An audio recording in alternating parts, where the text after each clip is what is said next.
नमस्कार दोस्तों, क्या आपने कभी सोचा है कि अगर कोई विशाल पत्थर आसमान से आकर हमारी धरती से टकरा जाए तो क्या होगा? क्या 2038 में एक क्षुद्र ग्रह सच में धरती को तबाह कर देगा? क्या नासा ने सच में दुनिया के खत्म होने की चेतावनी दी है? क्या 2038 में सब कुछ एक पल में खत्म हो जाएगा? नासा की एक रिपोर्ट ने पूरी दुनिया में हलचल मचा दी है। कहा जा रहा है कि 2038 में एक ऐसा क्षुद्र ग्रह पृथ्वी से टकरा सकता है जिससे मानव सभ्यता का अंत हो जाए।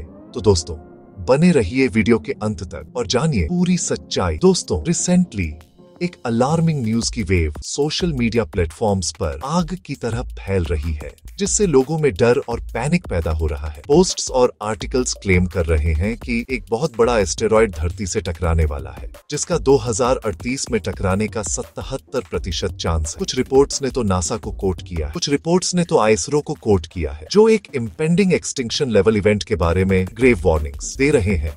ये स्टोरीज एक ग्रिम पिक्चर दिखाती हैं। यह सजेस्ट करती हैं कि ह्यूमैनिटी की अकेली हो शायद मार्स पर माइग्रेट करना है और ग्लोबल स्पेस एजेंसीज टाइम के अगेंस्ट फ्रैंटिक रेस में है।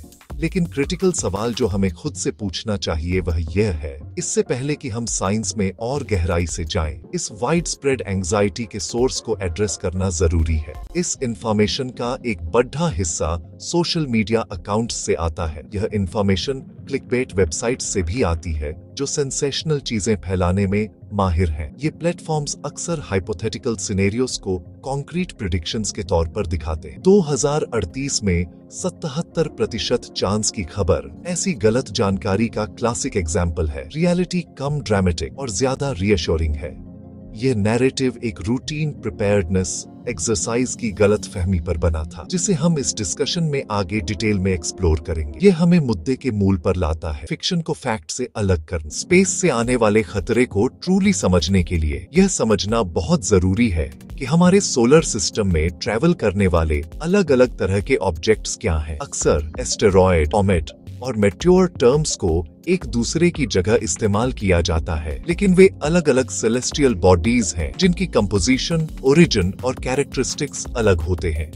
एस्टेरॉयड, जिन्हें प्लैनेटॉइड्स भी कहा जाता है, सूरज का ऑर्बिट करते बड़े पत्थर हैं। वे चट्टान और मेटल से बने होते हैं।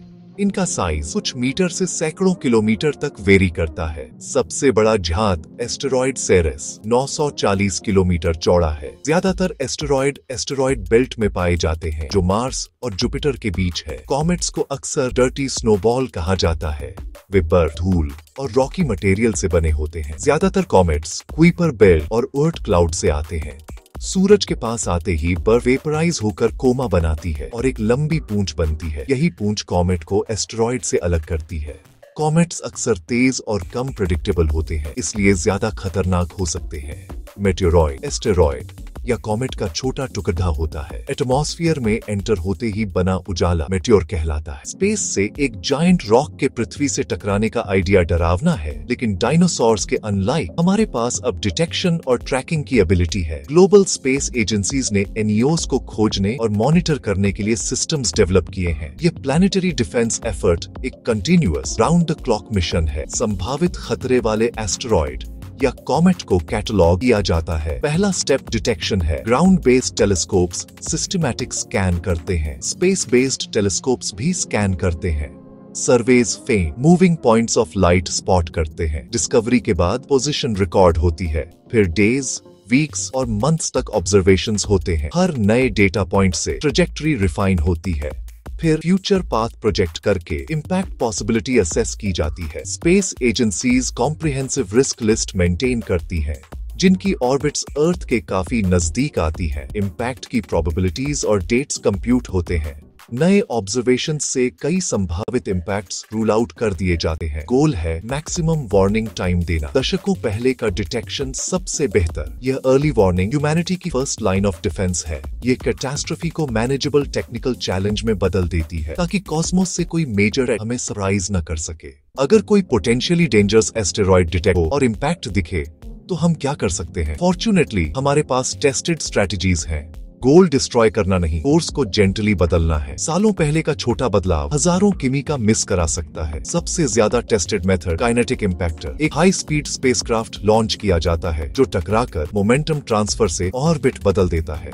2022 में नासा के डार्ट मिशन ने यह सफलतापूर्वक दिखाया। डिमॉर्फोस की ऑन ऑर्बिटल पीरियड घट गई। स्लो पुश पुल में ग्रेविटी ट्रैक्टर। भारी स्पेसक्राफ्ट का सटल टग सालों में असर दिखाता है। या फोकस्ड एनर्जी से सरफेस अब्लेशन। छोटा निरंतर रस्ट से डिफ्लेक्शन। न्यूक्लियर मेथड आखिरी विकल्प। भारी कानूनी और तकनीकी कैवेट्स के साथ स्टैंड ऑफ ब्लास्ट से सरफेस वेपराइजेशन। रॉकेट जैसा थ्रस्ट। इसीलिए सावधान, बहुत बड़े एस्टेरॉयड और कम वार्निंग टाइम में यह एकमात्र पर्याप्त पावरफुल विकल्प हो सकता है। कुंजी है समय रहते छोटा और प्रिसाइज डिफ्लेक्शन।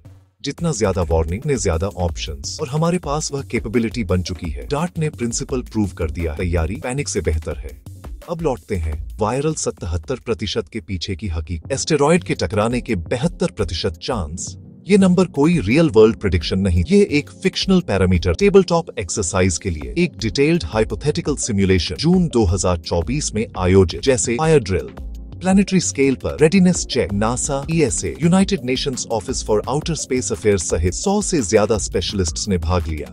बनावटी सिनारियो। 14 साल बाद इम्पैक्ट की 77% संभावना। सिर्फ स्ट्रेस टेस्ट के लिए सवाल। कौन से डिफ्लेक्शन मिशंस, कोऑर्डिनेशन कैसे, पब्लिक को क्या बताए, लीगल फ्रेमवर्क्स क्या हो, पब्लिश्ड रिजल्ट्स पॉजिटिव रहे। 14 साल में मिशन पॉसिबल। अब असली रिस्क लिस्ट्स पर नजर डालते हैं। उदाहरण 2023 VD3 छोटा 11 से 24 मीटर तक। संभावित तारीख 8 नवंबर 2034। करीब 1 में 387 चांस। ऐसा ऑब्जेक्ट प्रायः एटमॉस्फेयर में एयरबर्स्ट करता है। चेलियाबिंस्क जैसे limited ground damage.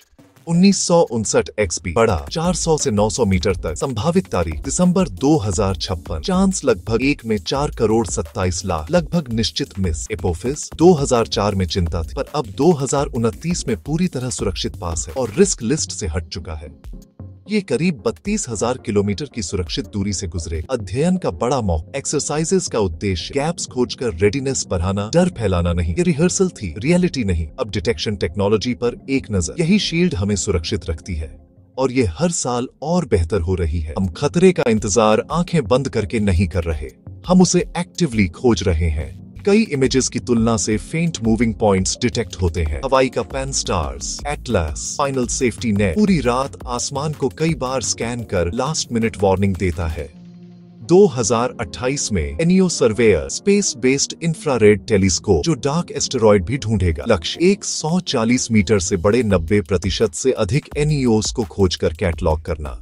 Constant monitoring, evolving take और प्रोएक्टिव प्लानिंग। डर अनवारंटेड है, पैनिक प्रोडक्टिव नहीं। रियलिटी हम पहले से कहीं बेहतर तैयार हैं। Planetary defence offices, international exercise और डार्ट जैसे mission. Global commitment, data open है, रिस्क असेसमेंट्स शेयर होते हैं, ग्लोबल कोलैबोरेशन जारी है। अब ऑफिशियल रिस्क लिस्ट्स देख सकते हैं। ट्रांसपेरेंसी का प्रमाण। हर नया टेलीस्कोप, हर नया एस्टेरॉयड, हर नई डिफ्लेक्शन टेस्ट सुरक्षा की एक नई लेयर। नैरेटिव डर वाला नहीं, हमारी साइंटिफिक और टेक्नोलॉजिकल कैपेबिलिटीज पर कॉन्फिडेंस वाला होना चाहिए। किसी भी साल में सिविलाइजेशन एंडिंग इम्पैक्ट का चांस बहुत ही कम। छोटे इम्पैक्टर्स के लिए डिटेक्शन सिस्टम्स लगातार बेहतर हो रहे हैं। बड़े ऑब्जेक्ट से सरप्राइज इम्पैक्ट की संभावना घट रही है। मॉक एक्सरसाइज डूम के संकेत नहीं, रेडीनेस बढ़ाने की ड्रिल है। भरोसा एनोनिमस सोशल मीडिया पर नहीं, साइंटिफिक प्रोसेस और एक्सपर्ट्स पर रख। सही जानकारी के लिए नासा, ESA और अन्य एजेंसियों के ऑफिशियल चैनल्स फॉलो कर। ऑनलाइन बार ही शेयर की हर चीज के प्रति क्रिटिकल रहे। ड्रिल बनाम रियल अलर्ट समझे। वीडियो को अंत तक देखा है और अगर जानकारी पसंद आई तो लाइक, शेयर और सब्सक्राइब करना मत भूलिए।